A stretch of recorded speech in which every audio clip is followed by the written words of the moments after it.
you will find so many videos on YouTube regarding SEBI General Awareness paper. But उनमें से most of the video general stream वाले हैं। Specially मैं आज आपको लीगल स्ट्रीम का जो जीए का पेपर था वो यहाँ पे पूरा डिस्कस करने वाला हूँ। लास्ट ईयर जो एग्जाम हुआ था उसका एक्चुअल मेमोरी बेस्ड जीए पेपर है ये, उसको हम पूरा डिस्कस करेंगे स्टार्टिंग से लेके एंड तक। आप पूरा देखना, इससे आपको ये आइडिया लग जाएगा कि जीए में हम किस तरीके से प्रिपेयर कर सकते हैं और किस टाइप के क्वेश्चंस जीए में आएंगे सेबी के एग्जाम में। अगेन मैं यहाँ पर ये बात आपको बता दूं कि 2020 का जो हमारा नोटिफिकेशन था उसका एग्जाम जनवरी 21 में हुआ था और वो मैं यहाँ पर डाल रहा हूँ। जीए का लीगल स्ट्रीम का जीए का पेपर पूरे यूट्यूब में किसी ने नहीं डाला हुआ था। जनरल स्ट्रीम वाले काफी सारे वीडियोस यहाँ पर अवेलेबल हैं जीए के पेपर के, बट लीगल स्ट्रीम का कैसा पेपर आया वो इस वीडियो में मैं आपको प्रॉपर आइडिया देने वाला हूँ। तो यहाँ पर फर्स्ट क्वेश्चन था कि state to have India's first lithium refinery. एक चीज और याद रखना है, मैं यहाँ पे एक फैक्ट क्लियर कर दूं, जो भी यहाँ पर आंसर्स गिवन है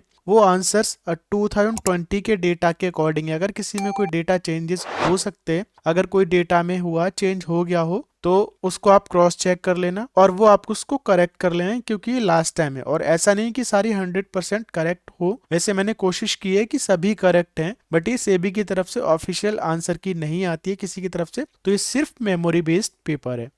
नेक्स्ट क्वेश्चन की बात करें तो विराट कोहली ने क्वेश्चन इस टाइप से था, इंडिया का बैट्समैन जिसने अभी कितने रन स्कोर किए हैं और वो इंटरनेशनल क्रिकेट में 8 सबसे ज्यादा स्कोर करने वाला बैट्समैन हो गया है। वो रन के नंबर्स पूछे थे, एग्जैक्ट बहुत क्लोज डाटा था, 22,500 और 22,260 समथिंग, इस तरीके से काफी क्लोज डेटा था, तो ये उसका करेक्ट आंसर था। नेक्स्ट क्वेश्चन की बात करें तो इंटरनेशनल ह्यूमन सॉलिटरी डेज कब मनाया जाता है? 20 दिसंबर को। फर्स्ट गवर्नर ऑफ आरबीआई, यहाँ पर फर्स्ट गवर्नर ऑफ आरबीआई पूछा था वो ऑसबर्न स्मिथ थे और इंडिया का नहीं पूछा था। अगर वहां पर स्पेशली ये चीज मेंशन होती है कि इंडियाज है तो इंडिया के अलग है, और ये फर्स्ट गवर्नर अगर आपको पूछते हैं तो सर ऑसबर्न स्मिथ ही सही आंसर होगा। Currently B map is available in how many language? B map कितनी लैंग्वेज में अवेलेबल है ये पूछा गया था, सही आंसर उसका 20 था। नेशनल कंज्यूमर राइट डे कब मनाया जाता है? 24 दिसंबर को। Bond issue outside India, India के बाहर बॉन्ड इशू किए जाते हैं जो रुपी में होते हैं वो मसाला बॉन्ड कहलाए जाते हैं, ये क्वेश्चन था। और हु इज द पियरे कार्डियन, इसमें थोड़ा सा डाउट था काफी सारे बच्चों को कि ये फ्रांस का हो सकता है या इटली का हो सकता है, तो एक्चुअल में इसमें थोड़ा सा डाउट है, इसीलिए मैंने स्टार बनाया हुआ है कि सही आंसर तो वैसे इटली का ही होना चाहिए, बट सेबी ने इसको क्या माना होगा डोंट नो। नेक्स्ट क्वेश्चन की अगर हम बात करें तो इकोनॉमिक सर्वे किसके अंडर गाइडेंस में प्रिपेयर होता है? तो वहां पर चीफ इकोनॉमिक एडवाइजर था और वहां पर फाइनेंस सेक्रेटरी था, फाइनेंस या जॉइंट सेक्रेटरी, इस तरीके से ऑप्शन दिए हुए थे, तो उसका सही आंसर चीफ इकोनॉमिक एडवाइजर होता है। ट्रेजरी बिल्स के डेज पूछे गए थे कि वो कितने दिन के लिए होता है, तीनों पूछे गए थे, 91, 182, 364, और काफी क्लोज डेटा था। यहाँ पर 90 लिखा हुआ था, यहाँ पर 180 था, यहाँ पर 365 था, एक जगह 366 था, तो काफी क्लोज डेटा रहता है, वहां पर थोड़ी सी मुश्किल होती है। नेक्स्ट क्वेश्चन की अगर हम बात करें तो ऐसी कौन सी इन्फ्लेशन होती है जिसमें हमें प्रोडक्शन को इंक्रीज करना पड़ता है? तो वो कॉस्ट पुश इन्फ्लेशन होती है। मिलेनियर टैक्स किस कंट्री ने इम्पोज किया था 2020 में? That was Argentina.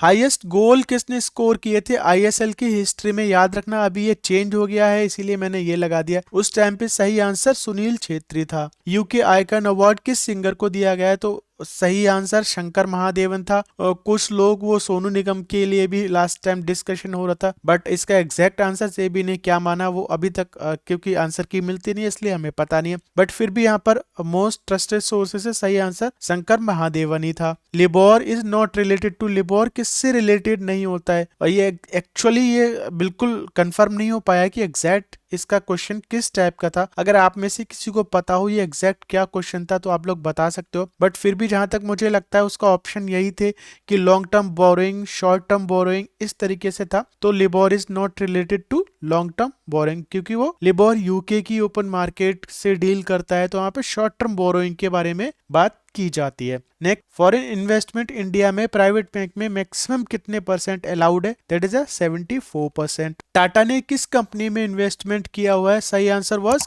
Air Asia. US space ने अपनी न्यू फोर्स बनाई है, उसका नाम क्या रखा है? That was guardian. ये सब 2020 और 2021 के डेटा के अकॉर्डिंग आंसर हैं और उसी टाइप के उस टाइम पे क्वेश्चंस आए थे। सैलरी ऑफ सेबी मेंबर्स, ये क्वेश्चन पूछ लिया था बस, जो हमारा लॉ से रिलेटेड, सभी बच्चों का ये ठीक हो गया था, क्योंकि यहाँ सेक्शन 14 में साफ साफ लिखा है कि जनरल फंड से सेबी के मेंबर्स की सैलरी दी जाएगी। ऑप्शन कुछ इस तरीके से थे, consolidated fund and reserve fund and general fund and इस तरीके से कंटिजेंसी फंड, इस तरीके से थे। तो वहां पर थोड़ा कंफ्यूजन हो जाता है। याद रखना जी के क्वेश्चंस में भी काफी सारा कंफ्यूजन था, बहुत ही क्लोज आंसर थे हर चीज के, तो बच्चों को ये टैकल करने में भी मुश्किल हो रही थी।